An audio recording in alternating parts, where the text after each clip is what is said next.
Assalamualaikum warahmatullahi wabarakatuh. Alhamdulillah alladzi hadana li hadza wa ma kunna linahtadiya laula an hadanallah. Wassalatu wassalamu ala nabiyyina Muhammadin ibni Abdillah wa ala alihi wa sahbihi wa mawalah, amma ba'du. Bapak Ibu jamaah yang dimuliakan Allah, puji dan syukur kita panjatkan kehadirat Allah atas segala karunia dan limpahan nikmatnya. Salawat dan salam mari kita senantiasa sampaikan ke haribaan Rasulullah, keluarga, sahabat, dan para pengikutnya yang setia.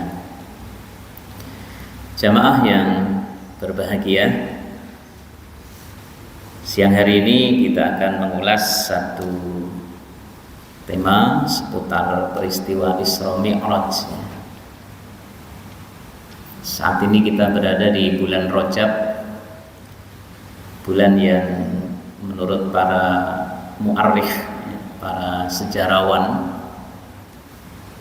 itu menjadi bulan di mana satu peristiwa besar dalam sejarah perjalanan risalah Islam itu terjadi, yaitu peristiwa Isra Mi'raj. Dan bulan Rajab ini juga merupakan salah satu dari bulan yang dimuliakan oleh Allah, karena dia menjadi salah satu di antara 4 al-ashhurul hurum, ya. Al-ashhurul hurum atau bulan-bulan haram yang 4, ya. Jadi ada bulan Rajab, bulan Dzul Qa'dah, bulan Dzul Hijjah, dan bulan Muharram. Nah, itu 4 bulan haram. Di dalam Al-Quran beberapa kali disebutkan tentang tema al-ashhurul hurum ini, bulan-bulan haram. Yang salah satu di antara kandungan makna dari bulan haram adalah bulan yang dimuliakan oleh Allah. Nah, di bulan Rajab inilah salah satu peristiwa besar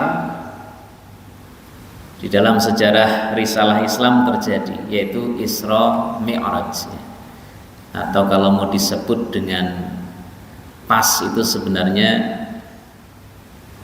Al-Isra wal Mi'raj gitu, ya.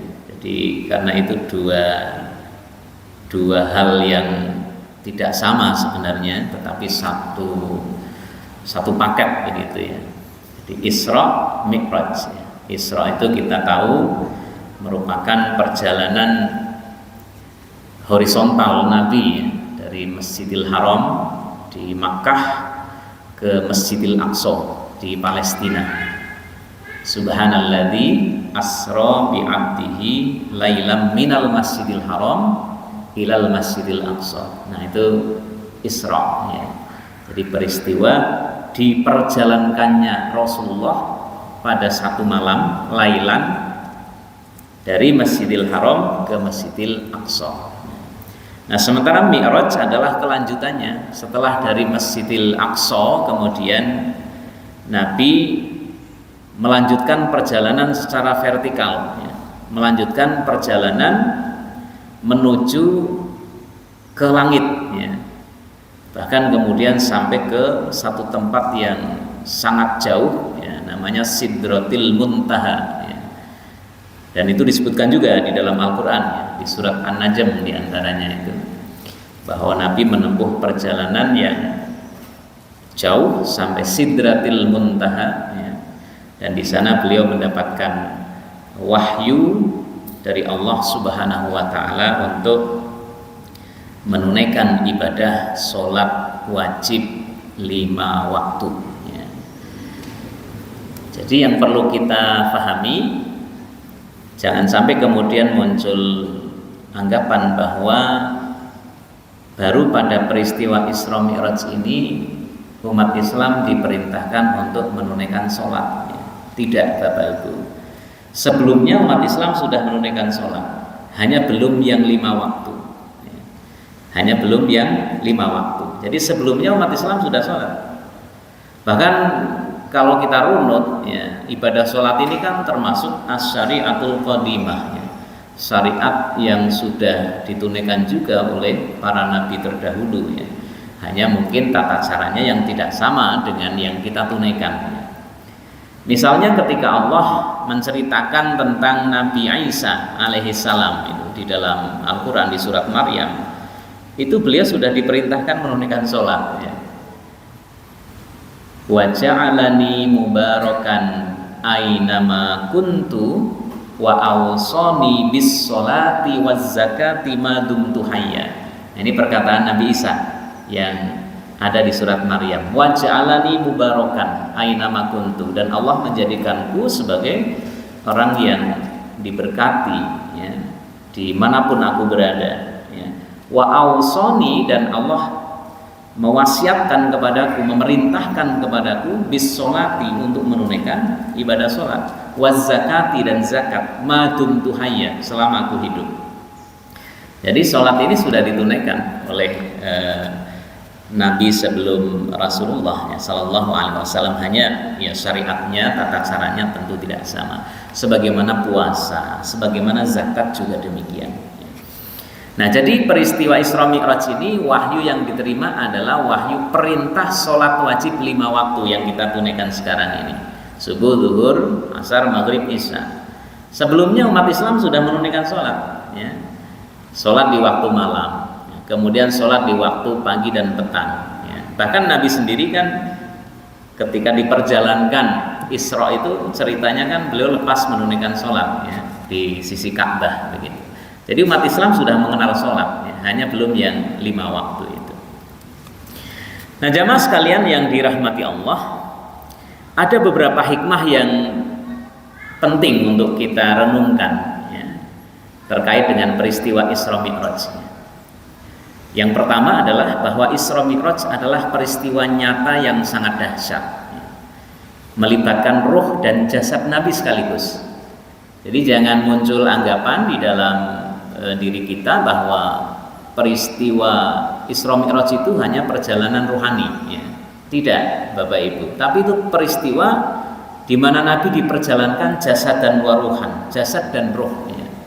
Kalau hanya peristiwa rohani, waktu itu ketika Nabi menyampaikan terjadinya peristiwa ini, rasanya tidak akan menimbulkan kegemparan sampai ada sebagian yang kemudian berbalik kan ya. Jadi di awal Nabi menyampaikan bahwa beliau telah menunaikan peristiwa yang sangat dahsyat, diperjalankan dari Mekah ke Palestina, bahkan naik ke langit, kan banyak orang yang kemudian mencemooh. Bahkan ada diriwayatkan orang yang sudah masuk Islam pun kemudian ragu-ragu ya, sampai-sampai kemudian Nabi memberikan gelar kepada Abu Bakar As-Siddiq, ini orang yang pertama kali langsung membenarkan apapun yang kau sampaikan, karena engkau adalah Rasulullah ya, aku menyaksikan, memberi persaksian bahwa itu adalah benar ya. Jadi kalau hanya dari sisi rohani tidak menimbulkan kegemparan. Nah, itu dalil juga sebenarnya ya. Jadi peristiwa Isra Mi'raj itu ruh dan jasad ya. Nah, terus kita bagaimana membayangkan Nabi itu melintasi 7 petala langit ya, yang kalau kita mengukur dengan ukuran ilmu sains gitu kan, jarak yang terbentang dari bumi ke langit, dari benda-benda angkasa itu sudah berapa jauhnya ya, bahkan kalau hitungannya sampai tahun cahaya gitu kan, sementara kecepatan cahaya 1 detiknya saja 300 km gitu kan. Nah, kita tidak bisa membayangkan sampai ke sana, yaitu memang wilayah keimanan ya. Wilayah keimanan ya kita imani, karena itu memang bagian dari mukjizat Rasulullah SAW. Banyak kaum kafir Quraisy yang menentang dan mencemoohnya, bahkan menyebut Nabi gila ya. Ya, karena mereka tidak bisa membayangkan perjalanan yang begitu jauh, wong dari Masjidil Haram ke Palestina saja waktu itu perjalanan menggunakan kendaraan waktu itu ya, kuda atau unta itu paling sampai setengah bulan gitu ya. Apalagi kemudian membayangkan Nabi melintasi langit, dan itu bolak-balik karena Nabi sudah tiba kembali di Mekah ya sebelum subuh tiba. Maka di dalam tafsir itu kan disebutkan salah satu makna lailan ya, asra bi abdihi lailan. Lailan itu menunjukkan sebagian dari waktu malam. Artinya perjalanan itu tidak menghabiskan seluruh malam gitu ya, hanya sebagian dari malam ya. Nah, maka yang kedua, peristiwa Isra Mi'raj itu menunjukkan kemuliaan Nabi sebagai Sayyidul Anbiya dan juga mukjizat baginya ya. Nabi diberikan kemuliaan di atas kemuliaan para nabi terdahulu. Para nabi terdahulu tidak mendapatkan mukjizat yang seperti ini. Bahkan di dalam peristiwa Isra Mi'raj ini kan diceritakan ya, Nabi menunaikan ibadah sholat ya, di Masjidil Aqsa ya, mungkin secara rohani atau bagaimana, tapi itu diceritakan ya di dalam riwayat-riwayat tentang Isra Mi'raj, dan mengimami para nabi. Kemudian Nabi juga bertemu dengan Nabi Musa gitu kan di di langit. Nah, itu menunjukkan bahwa Nabi akhir zaman ini sebagai Sayyidul Anbiya, Imamul Anbiya, Nabi yang paling mulia. Kemudian yang ketiga, sebagai penguat hati Nabi dalam mengemban risalah dakwah. Jadi ketika menjelang terjadinya peristiwa Isra Mi'raj itu, tekanan yang dihadapi Rasulullah kan luar biasa. Sebelum itu Nabi menghadapi peristiwa yang juga sangat memukul beliau gitu ya, secara psikologis ya. Nabi kehilangan dua orang yang sangat dicintainya. Yang pertama Khadijah.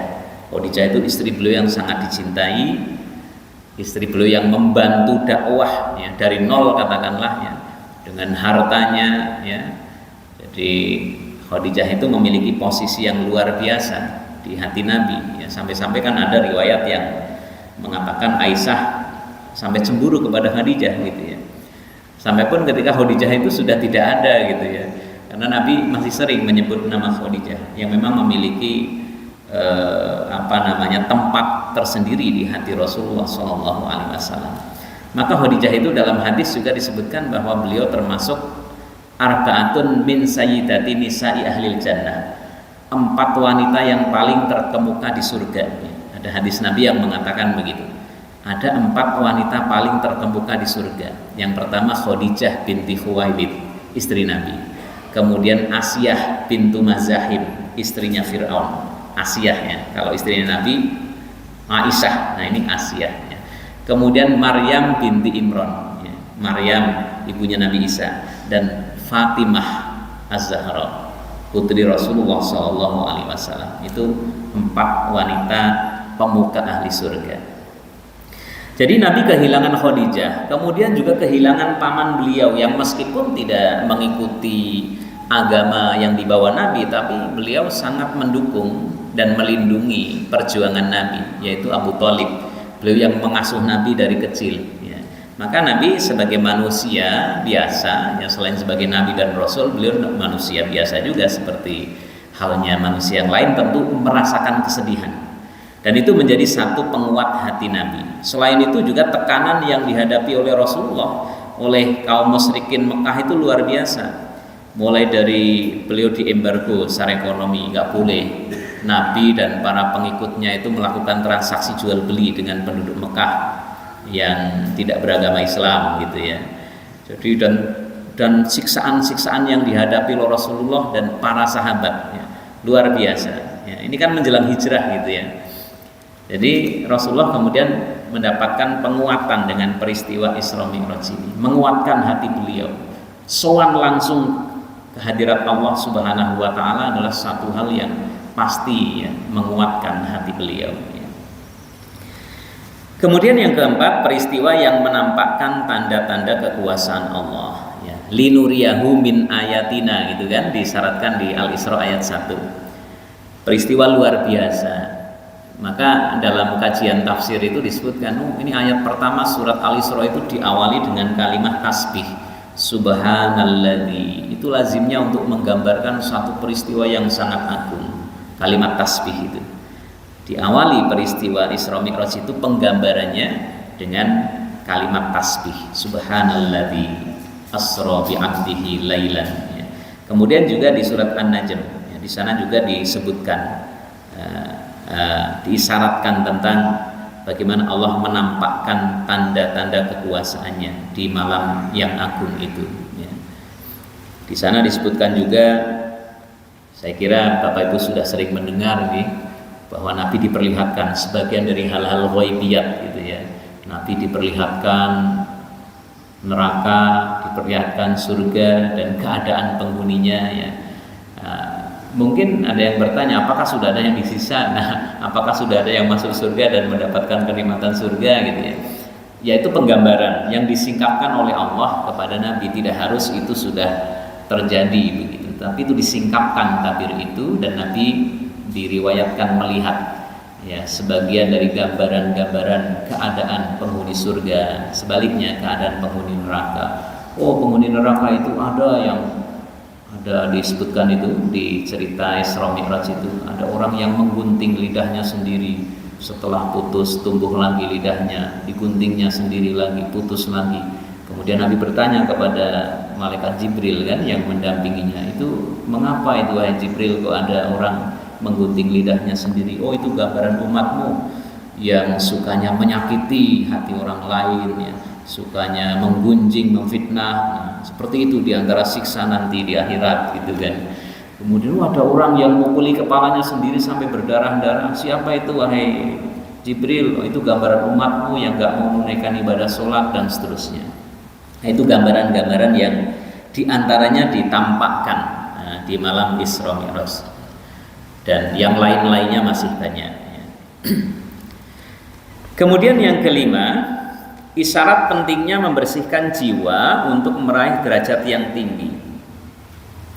Diriwayatkan dalam hadis, sebelum Nabi di Isra Mi'rajkan, Nabi kan dibedah dadanya. Jadi Nabi itu dalam sejarah atau tarikh itu diriwayatkan beberapa kali dibedah dada beliau. Ketika masih kecil dalam asuhan Halimah di kampung Sa'ad, maka disebut Halimah As-Sa'diyah, Nabi pernah dibelah dadanya, dan itu disaksikan oleh sebagian putra dari Halimah yang kemudian mereka lari takut gitu kan, tapi kemudian mendapati Nabi dalam keadaan tidak kurang satu apa, bugar gitu kan, tapi mendapati ada sosok yang kemudian membelah dada beliau. Kemudian juga ketika malam Isra Mi'raj itu, sebelum di Isra Mi'raj kan Nabi diceritakan dibaringkan di sisi Ka'bah, kemudian dibelah dada beliau, diisi dengan hikmah, dikuatkan dengan ilmu dan sepenuh keimanan. Kemudian disucikan hatinya dengan air Zam-Zam begitu kan. Nah, ini satu isyarat yang bisa kita ambil hikmahnya. Kalau kita ingin meraih makom yang tinggi, Nabi kan Mi'raj ke langit gitu kan, maka kita pun mestinya membersihkan hati kita, membedah dada kita, mengeluarkan kotoran-kotoran hati kita begitu, bahasa mudahnya gitu kan.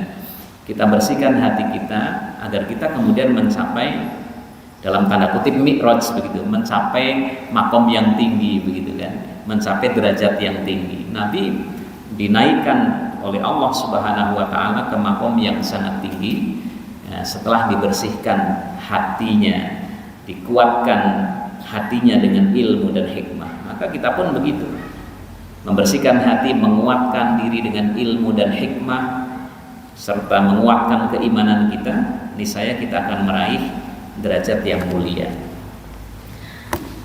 Kemudian yang keenam, jamaah sekalian, dalam peristiwa Isra Mi'raj diturunkannya perintah sholat wajib 5 waktu. Nah, tadi sudah kita ulas di awal. Jadi ketika Rasulullah sampai di Sidratul Muntaha dan menghadap Allah, lalu Allah menurunkan syariat sholat 5 waktu. Dan perintah sholat yang Rasulullah terima menjadi perintah yang diteguhkan kepada umatnya agar jangan sampai melalaikannya. Sholat adalah tiang agama dan hal yang pertama akan dihisab. Bapak Ibu jamaah rahimakumullah, satu hal yang bisa kita renungkan, kalau Allah Subhanahu wa taala memerintahkan satu syariat, itu biasanya Allah mencukupkan menurunkan ayat begitu, atau memerintahkan langsung kepada Rasulullah. Allah perintahkan Rasulullah tunaikan puasa, ya diturunkan ayat tentang puasa gitu kan. Ya ayyuhalladzina amanu kutiba alaikumusiyam. Ya, kemudian kaum muslimin puasa gitu kan. Diperintahkan zakat, turun ayat tentang zakat. Dan ibadah-ibadah yang lain. Tetapi khusus sholat ini, meskipun sudah diturunkan ayat yang memerintahkan untuk sholat, rasa-rasanya gitu dalam tanda kutip ya, itu tidak cukup. Allah Subhanahu wa ta'ala langsung memanggil Rasulullah untuk menghadapnya, ya. Untuk menerima langsung perintah itu melalui satu proses yang sangat dahsyat gitu kan. Maknanya apa? Ya maknanya sesuatu yang dibawa itu pasti satu hal yang sangat dahsyat gitu kan. Satu hal yang sangat penting. Proses pewahyuannya saja tidak cukup hanya langsung diperintahkan dengan ayat gitu kan. Tetapi dengan proses yang luar biasa, diperjalankan dengan cara yang begitu agung, dengan cara yang begitu dahsyat. Itu menggambarkan bahwa hal yang mau diterima itu satu hal yang sangat penting. Maka ibadah sholat itu satu hal yang sangat penting dalam agama kita, ya. Dia imaduddin, ya, tiangnya agama. Awalu ma yuhasabu bihil abdu yaumal qiyamah. Yang pertama akan dihisab di hari kiamat. Maka cara mewahyukannya pun dengan cara yang khusus gitu, kira-kira salah satu dari hikmah kita memahami peristiwa Isra Mi'raj ini. Kemudian yang terakhir jamaah sekalian, peristiwa Isra Mi'raj ini menunjukkan arti pentingnya posisi masjid dan perintah memakmurkannya dengan ibadah. Isra Mi'raj itu kan, terutama Isra itu kan perjalanan dari masjid ke masjid gitu ya. Perjalanan dari Masjidil Haram ke Masjidil Aqsa. Ya, ini salah satu dari pesan moralnya, ya, umat Islam mestinya memahami arti penting posisi masjid dalam kehidupan kita. Dan kita menjadi pribadi-pribadi yang punya komitmen untuk memakmurkan masjid begitu. Dan ketika kita ingin mencapai makom yang tinggi sebelum Mi'raj gitu kan, Nabi sebelum di-Mi'rajkan kan dari masjid ke masjid.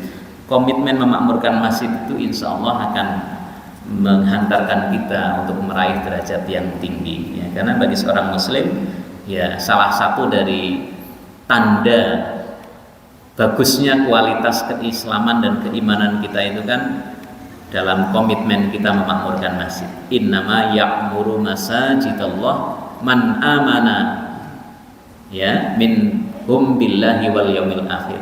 Hanya saja yang memakmurkan masjid Allah adalah, ya, orang-orang yang beriman kepada Allah dan hari akhir. Di surat At-Taubah ayat 18. Jadi itu menunjukkan bahwa seorang muslim yang baik, ya, mestinya ya rajin ke masjid begitu kira-kira, ya.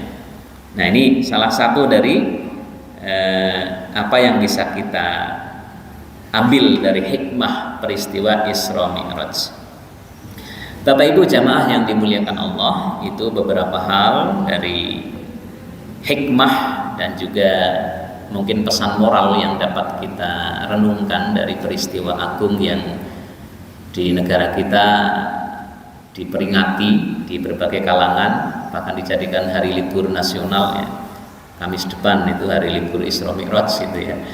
Nah, jadi mudah-mudahan tidak hanya kita memperingati, bukan hanya kita menikmati liburnya, tapi juga kita bisa menyelami hikmah dan merenungi pesan-pesan moral dari peristiwa agung yang kita peringati itu. Harapannya, ya, mudah-mudahan akan menambah keteguhan dan keimanan kita serta semangat kita di dalam menunaikan ibadah sholat, ya, terutama, ya, dan juga pesan-pesan yang lain dari peristiwa Isra Mi'raj ini, ya. Mungkin demikian Bapak Ibu jamaah yang dirahmati Allah. Monggo Pak, monggo Pak diserah. Saya pernah mendengar beberapa terkait ini. Itu ada perintah yang jarang ditemukan dan itu sunnah, perintahnya melewat malaikat, tidak langsung, tapi lewat pas peristiwa itu. Katanya ada perintah bekam itu jadi sunnah karena perintahnya pas saat. Iya, saya pernah mendengarnya juga Bapak. Bekam, ya. Jadi, tapi ya ini kemudian nanti bisa didiskusikan lebih jauh gitu, ya. Ya, bekam itu bagian dari tata cara pengobatan yang memang di masa Nabi biasa dilakukan, bahkan tidak hanya di kalangan kaum muslimin, ya. Jadi itu bagian dari pengobatan yang lazim dilakukan, dan Nabi juga dalam beberapa riwayat dijumpai menyatakan bahwa itu memberikan manfaat bagi kita untuk kesehatan kita, ya. Termasuk juga misalnya habbatus sauda itu kan ada juga, ya. Dalam beberapa hal, ya, yaitu menjadi hasanah, ya, bagian dari peradaban umat Islam, ya. Tetapi kemudian kadang-kadang ada kalangan tertentu yang mungkin terlalu berlebihan dalam apa namanya memposisikan pengobatan ini yang kemudian dikatakan sebagai tibun nabawi, ya betul ya. Tetapi apakah yang selain itu kemudian tidak dikatakan pengobatan yang Islami katakanlah? Karena yang namanya pengobatan itu kan juga berjalan sesuai dengan penemuan yang dihasilkan oleh apa namanya peradaban dan ilmu, ya.